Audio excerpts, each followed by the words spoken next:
بسم اللہ الرحمن الرحیم۔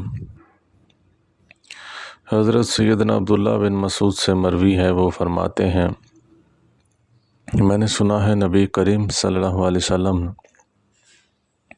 جس نے اللہ تعالیٰ کا کوئی شریک بنایا اللہ تعالیٰ اس کو جہنم میں ڈال دے گا۔ پھر سیدنا مسعود نے کہا دوسری بات میں خود کہہ رہا ہوں، میں نے یہ آپ صلی اللہ علیہ وسلم سے نہیں سنی۔ جو آدمی اس حال میں مرتا ہے اللہ تعالیٰ کا کوئی شریک نہیں بناتا اس کو جنت میں ڈال دیا جائے گا، اور یقیناً یہ نمازیں اپنے درمیان ہونے والی گناہوں کا کفارہ بنتی ہیں جب تک تباہ ہونے والی یعنی کبیرہ گناہوں سے وہ بچا رہتا ہے۔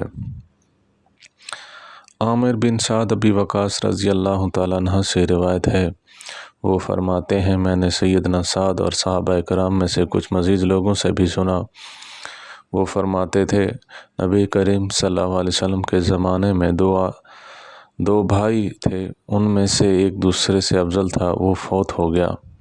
جو زیادہ فضیلت والا تھا اس کے بعد دوسرا بھائی مزید 40 دنوں تک زندہ رہا، پھر وہ بھی فوت ہو گیا۔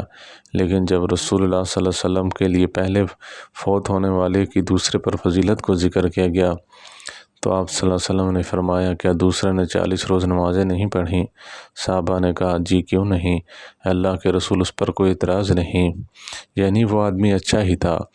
آپ صلی اللہ علیہ وسلم نے فرمایا تمہیں کیا علم اس کے ان نمازوں کو کہاں تک پہنچا دیا ہے؟ پھر آپ صلی اللہ علیہ وسلم نے فرمایا نماز کی مثال اس جاری نہر کی سی ہے جو ڈوبنے کے مقدر کے گہری ہو۔ سیدنا ابو ہریرہ رضی اللہ تعالیٰ عنہ بیان فرماتے ہیں کہ نبی کریم صلی اللہ علیہ وسلم نے فرمایا اس کے بارے میں تمہارا کیا خیال ہے؟ اگر کسی دروازے کے پاس نہر ہو اور اس میں 5 مرتبہ روزانہ غسل کرے، کیا اس کی میل کچیل کل باقی رہے گی؟ لوگوں نے کہا اس کی میل میں کچھ بھی باقی نہیں رہے گا۔ آپ صلی اللہ علیہ وسلم نے فرمایا 5 نمازوں کی مثال بھی یہی ہے، اللہ تعالیٰ اس کے ذریعے گناہوں کو مٹا دیتا ہے۔ اللہ تعالیٰ ہم سب کے بھی گناہوں کو مٹا دے۔ وآخر دعوانا الحمد للہ رب العالمین۔